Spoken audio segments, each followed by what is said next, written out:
朋友们，大家好。4月12号，美国总统拜登在白宫召开了全球半导体峰会的视频会议。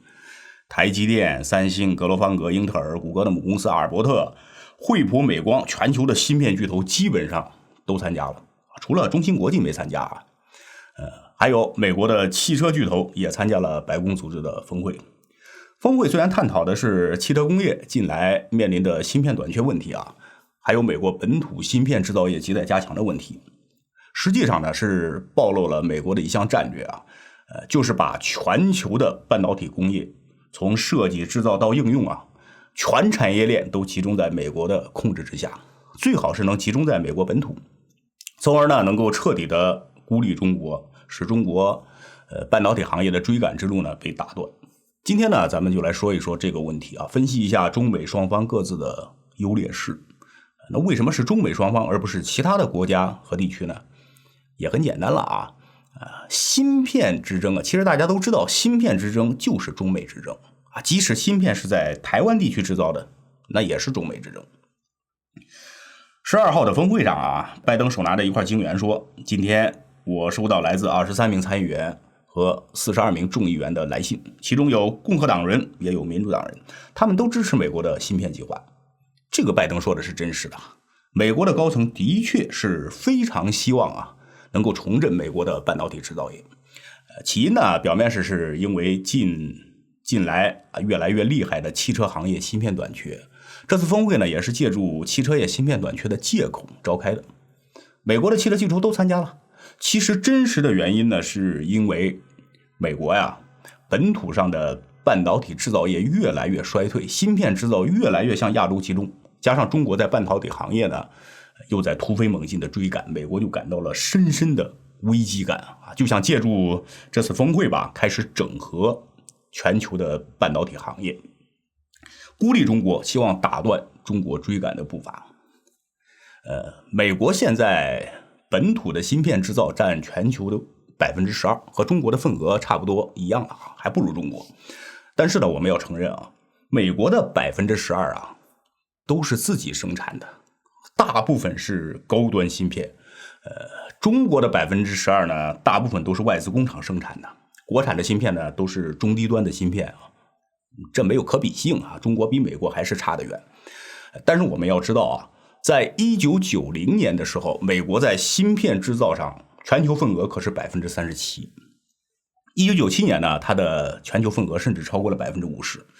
那这些消失的份额到哪儿去了呢？大家都知道跑到了中国台湾、日韩和还有中国大陆有朋友可能要说跑到日韩和台湾这有什么呢？三星都被华尔街控股了台积电的大股东也是美国人，有什么分别吗？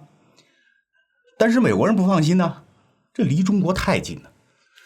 美国现在最想的呢，就是台积电能把生产力搬到美国是最好，也做了很多工作台积电呢也有意向，准备投120亿美元在亚利桑那州建个厂。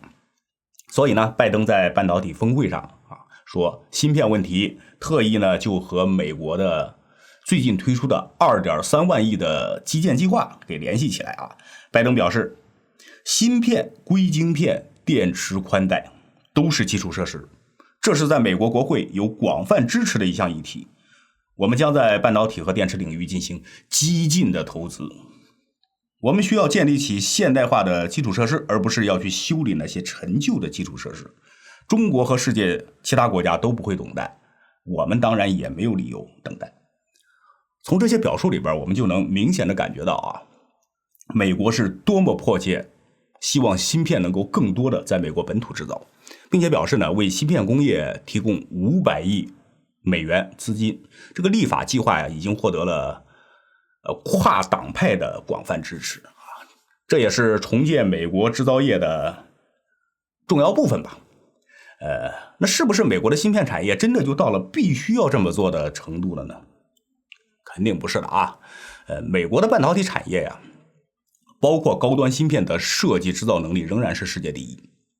英特尔、AMD 那是世界顶级的公司即使把一部分产能释放出来，比如放给台积电，并不意味着美国本土就造不出来就英特尔的高端制造能力呢，并不比台积电弱多少，可能是台积电这几年太优秀了吧，市场占有率啊，超过了50%，7纳米以下100%垄断。但是这并不意味着英特尔就造不出来啊。我来举一个例子啊，就在2018年，英特尔就推出了10纳米的处理器，可能有朋友想到了，对，就是 i3 的8121U。就英特尔的10纳米其实跟台积电的7纳米啊是一样的。为什么这么说呢？制程越小，意味着在单位面积里你集成的晶体管数量应该越多，对吧？台积电7纳米，英特尔10纳米，那台积电晶体管数量应该比英特尔还多才对。恰恰相反，英特尔呢比台积电还多，就10纳米的反而超过了7纳米。那这个 i3 CPU 的性能怎么样呢？就那样吧，比上一代提升不大啊。不过这更多的是设计上的原因呢，这英特尔还是能够制造出来的。不过呢，在更高端的制程上啊，5纳米、3纳米，那肯定是台积电是世界第一啊。就是7纳米制程，性价比也是比不过台积电的。虽然这么说，不过美国也确实没有必要就这么急慌慌的就要在本土造芯片的，根本就不划算的。按照资本的本性，这绝对是赔本买卖啊。要急那也是修桥铺路电网，这什么的要重要一点啊。所以呢，美国的目的很明显，就是想借助在本土建厂，与这些芯片巨头呢更深程度的绑定尽可能的孤立中国。为此呢，美国政府甘愿拿钱，500亿的预算已经出来了。那么美国能不能成功的实现芯片制造业回流呢？这个问题今天我们就不多讲了啊。美国吵吵着制造业回归，也不是说现在才开始的，吵吵了多少年了，进展不大。芯片制造即使回流美国一部分，对美国也就是锦上添花啊，帮助不大。我们更关心的是，面对美国开始打造的全球性的半导体产业封锁链，中国应该怎么应对啊？我们的优势在哪里？中国的劣势我们也不多说了，因为大家都知道，中国在中低端芯片上问题不大，但是在高端芯片上是全面落后啊。从生产工具、原材料到设计、制造到应用都落后。你出了一个华为和中兴，不代表我们就不落后。一方面呢，我们是在高端芯片上全面落后；另一方面，美国已经开始构建全球性的产业封锁链。那我们该怎么办呢？我总结了一下啊，总结中国在芯片攻关上的3个优势，我们来分析一下中美之间的芯片之争未来会如何发展。第一个优势，决心。我们不管干什么事能不能成功，第一个决定性的因素就是决心。你没有决心，自己都不相信这个事能成，那就完了。中国在高端芯片上下的决心要说中国是世界第2，没有人敢说是世界第1了。中国人的决心绝对是世界第1的，这一点连最有偏见的人都不会反对。那决心从哪儿看呢？下文件、政策倾斜这都不说了。其实衡量你的决心最好的量化标准就是看你舍得花多少钱任何事情都是这样的。比如说我要创业，那决心有多大的？我把房子卖了都投进去了，那决心是真的大。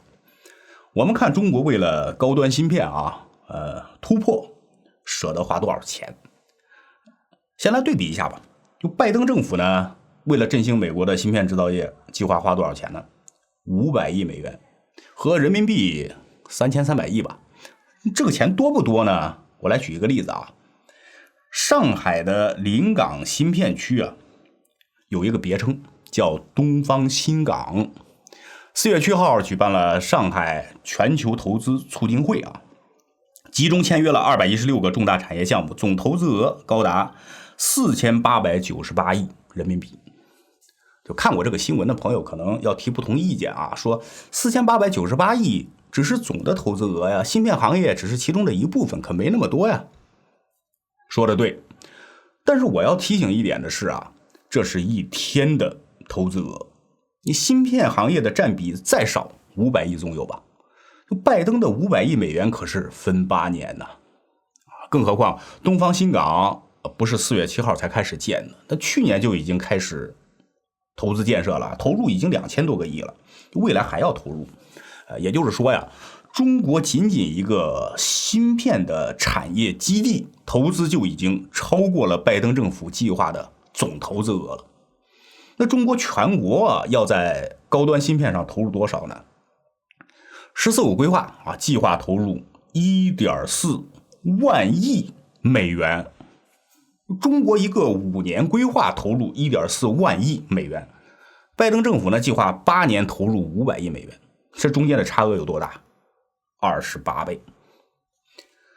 可能有朋友要说呀，中国的决心是很大，投入的也很多，但是这里边浪费也很严重的，这里边可能会有很多钱会被骗补贴的。比如历史上曾经有过的汉芯造假事件，前一段时间呢还爆出了武汉红芯1000亿投资打水漂的事儿。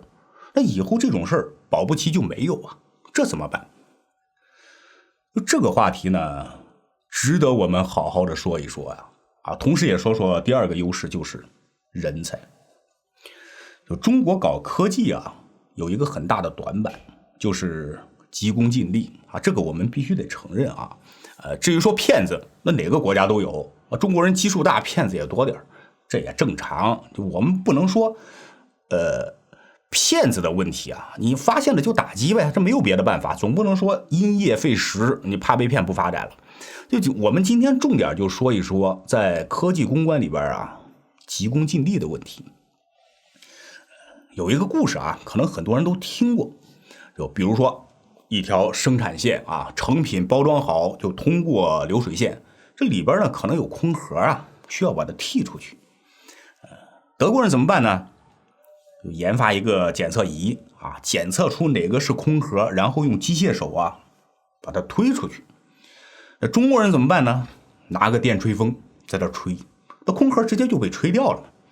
这个故事应该很多人都听说过而且呢，中国人在这方面呢好像有着天然的天赋，这各行各业都能给你找出巧妙的办法来。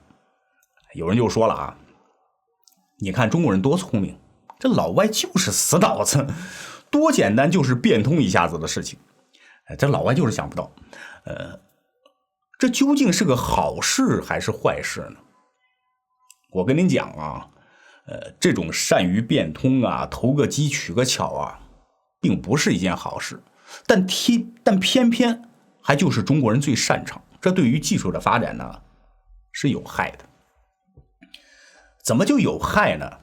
我们可以想一想今天检测的是空盒，你用电风扇吹就可以了。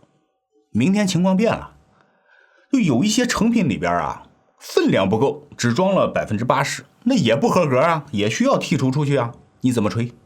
有20%的差别已经吹不出来了。德国人怎么办呢？就改进检测仪就好了他有积累他研发检测仪的时候积累的知识都用得上改进一下这个问题就解决了。科学技术这个东西就是一步一步积累起来的你今天取个巧，明天取个巧，你哪来的积累对吧？这是中国人普遍存在的毛病，我们必须得承认今天的节目既然把这个问题点出来了，我也建议朋友们生产生活中遇到问题，首先呢要有一个踏踏实实的态度做事情能不取巧就不取巧现在您看着受点累，到以后呢未来一定会有收获的老是想他取个巧的人路肯定走不长就像我们做自媒体做视频，感触是最深的自己不想费劲儿，老想剽窃点别人的作品，短时间可能会挣点收益，但是你要想靠剽窃就成为100万粉丝的大 V 做梦去吧。这就扯远了希望从我们这一代人开始把这个毛病改掉。就正是由于我们有着这样的毛病所以在科学技术包括在高端芯片的攻关里边也一定会出现这样的问题。这1.4万亿美元有一部分肯定会被浪费掉这一点我们要有一个客观的认识吧，这是避免不了的。但是呢，不能不做啊。你说中国现在的做法就是老百姓的话，多生孩子好打架。你如果只有10家芯片公司啊，未来可能1家也成功不了。如果呢，你有100家芯片公司，未来有可能就会成功1个。那么中国现在有多少家芯片公司呢？没数啊，我也没有一个具体的数字，只知道很多啊。全世界的芯片公司加到一块儿啊，也没有我们多。这些芯片公司里边啊，肯定有摸鱼的，但是大部分都是想做一番事业的。说到这儿呢，可能有朋友想笑啊，多有什么用啊，对吧？加到一块儿你也比不上一个台积电呢。这话说的对，多不是办法啊。我们接下来就说一说第2个优势，人才。其实人才呢，算不上优势啊，只能算是未来的优势。人才是半导体行业最重要的因素啊。可能有很多人认为中国的高端芯片啊上不去，是因为美国在设备上封锁我们啊，比如说我们买不到最先进的光刻机，这当然是一个重要的因素啊，但不是决定性的。举个例子啊，如果呢现在把台积电的设备全部都搬到大陆来，由我们自己的技术人员操作，能造出7纳米的芯片吗？我跟你讲啊，一样造不出来。就台积电现在制造7纳米的芯片，用的可不是7纳米的光刻机啊，就台积电用90纳米的光刻机，照样能够造出7纳米的芯片。这就是人才的力量。90纳米的光刻机国内也有啊，但芯片就是造不出来。多重曝光啊，就这些技术啊，台积电是世界的顶峰。就这个世界上水平最高的芯片制造人才就在台湾。那台湾地区的人才是怎么培养出来的呢？那可不是1天2天就培养出来的啊。台湾地区呢，从上个世纪70年代就开始布局了，像美国、日本、欧洲，派出了大量的人员呢去学习培养。80年代呢，又请回来了张仲谋、胡正明这些顶级的芯片人才回来带队，磨合了40-50年呢，才形成了今天的人才队伍啊。就不是说台湾地区的半导体产业突然就起来了，那可不容易了。中国大陆的半导体产业要发展啊，需要大量这方面的人才，不仅是领军人物，中高级的技术人员也是不够的。而这些人才队伍呢，没有10年8年的时间是培养不出来的。现在大陆的领军人物呢，都是从台湾地区过来的啊，但是大量的中高层技术人员你总得自己培养的，以后还指望着能从中出现几个领军人物呢。就以前呢，国内相关的产业不太好啊，人才培养的环境也不好，很多学芯片的出来找不到工作呀，很多人都改行了啊。现在呢，国家大力的支持啊，投资芯片公司越来越多，人才的就业环境啊就会越来越好啊，待遇越来越好，有助于我们培养自己啊半导体的人才队伍。可能有朋友说了啊，刚才你还说呢，国内的芯片公司有摸鱼的啊，这些公司怎么能培养出人才呢？这你就不懂了啊。芯片公司在摸鱼，你还是个芯片公司啊，你总不能请一些泥瓦工过来上班吧？你总得雇佣一些半导体专业的人吧？就这些人呢，即使是在摸鱼公司，他暂时也能有一个栖身之地，很多人就不至于说转行啊，就他们还能继续自己的研究啊。有一天摸鱼的公司破产了，还会有正经的公司去接纳他们啊。只要说国家和社会呢一直都重视半导体行业啊，这个行业的人才队伍啊，早晚都会形成规模的。个别的摸鱼公司会造成一些资源的浪费，但是不影响大局啊。其实呢，中国在半导体领域的攻关过程，就是中国培养自己人才队伍的过程，但这个过程是需要时间的啊。有人说了啊，中国国内的水平10年都追不上台积电，这话说的太对了。我也相信10年的时间是不可能追上台积电，但是10年的时间呢，应该已经能建设一个基本的人才队伍了啊，在这个基础上再前进就容易多了。所以我说呢，第二个优势是人才啊，只是需要时间。毕竟跟中国比人才储备，这全世界没有任何一个国家能比得了啊。第三个优势，市场，这才是我们最大的优势。中国是世界上最大的芯片市场，我们每年进口芯片的金额要超过原油啊。就发达国家，无论是再想封锁我们，都不得不跟我们合作啊。中国的芯片市场呢，有个特点，可能很多人没想到啊，我来跟大家说一下啊，这也是中国很多产业的特点。中国的芯片市场之所以让西方发达国家呀又爱又恨，是因为我们的芯片呢是跟咱们的工业产业链绑定到一块儿的，它是毁灭不了的。就美国如果想打击我们的半导体行业，你把市场毁了不就行了吗？又没有市场了，就什么都没有了，对吧？你即使能生产，你也卖不出去，卖不出去还是死路一条，对吧？就像你要打击制毒贩毒，打击吸毒就可以了，没有市场就全完了。但是芯片市场不一样，它是毁灭不了的。中国每年呢，光进口芯片就3000多亿美元啊。这些芯片呢，有60%组装成电子产品又卖到国外了，有40%呢卖到国内了。中国为什么需要这么多芯片？不是它能吃能喝呀，而是工业化生产的需要，它是个中间品。芯片的市场就是中国世界第一的工业化的生产能力，你说这个能力能被毁掉吗？不可能的啊！只要中国还保有着世界第一的庞大的工业生产能力，这中国的芯片市场就是世界上最大的永不枯竭的市场。我们有着这个世界最大永不枯竭的市场，才能有巨大的动力去攻关，力求在不久的将来自己来占有这个市场。你看，从这个角度上来讲啊，中国现在想要在高端芯片上取得突破，并不是为了针对谁，我们只是想把自己碗里的饭吃了而已。那美国为什么生气呢？因为他把我们碗里的饭当成他的了。你说这是何道理？好了，朋友们，不管怎么说啊，中美之间呢，在半导体领域的争夺已经是白热化了，未来呢只会越来越激烈，没有退路了。希望我们呢不仅要在传统芯片上加快追赶的速度，同时呢也要多条腿走路啊，比如说在碳基芯片上能够有重大突破，实现弯道超车，那就最好了。今天的节目呢就说到这儿啊，感谢大家的观看。